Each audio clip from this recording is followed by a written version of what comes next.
most people don't even realise that a man can have an eating disorder. Why that is, you know, is down to cultural stereotypes and societal norms and things like that. But I do believe that those are beginning to be broken down quite a lot. And certainly, as you see in everyday sort of magazines and stuff like that now, there is a lot more emphasis in men's magazines as well on body image. I realised that from the age of about 11, I started to starve myself then. I was teased at school, and I thought that meant that I was really greedy and that I shouldn't eat. So I stopped eating, and that was the way I dealt with it. And I thought that it was good to be hungry, to be in pain because I was so hungry, because that meant that I wasn't greedy. Then at about the age of 19, I pretty much collapsed, and went to see loads of doctors to try and find out what was wrong, but no one knew what was wrong. And I think, had I been a girl, it would have been way more likely that someone might have spotted that there was an eating disorder. So as it was, I spent the next couple of years kind of lying in bed, trying to work out what on earth was happening, and trying to kind of feel better physically. The interesting thing was, once I realised that I had an eating disorder, that awareness didn't actually help me to change my behaviour. It was just so disheartening and so painful being in that cycle. And just one day, I was kind of going through this horrible, you know, emotional sort of breakdown thing, which I had pretty much every day.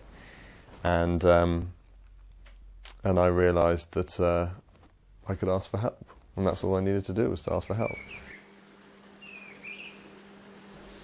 We created Promis 20 years ago on the 1st of March, so we're just coming up to our 20th anniversary.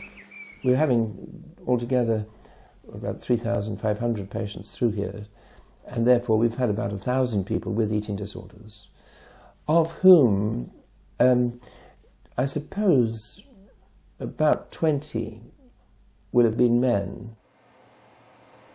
The steps for treating a male anorexic, we get them to talk about their issues around food. Basically, we concentrate on the food, setting up plated meals, establishing what they do like, taking them to the chef.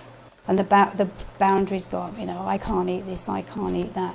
So they're looking for excuses not to eat. So we're looking on ways to get around that, to say, that's no problem, we'll do this and we'll do that. So that initially, that's how we start the treatment off. So when I actually came in, I was very afraid. I was suddenly being given 3 full meals a day, and being told that I needed to eat that was very scary indeed. I thought that I just wouldn't be able to do it. Anorexic patients go to real big extents to hide their eating, especially in the dining area. We observe them eating each mealtime, and I sit in amazement watching them struggling with a fight to pee around the plate for a good half hour, and they'll look like they're having a really healthy meal, and you know that there may be just a pea in that plate.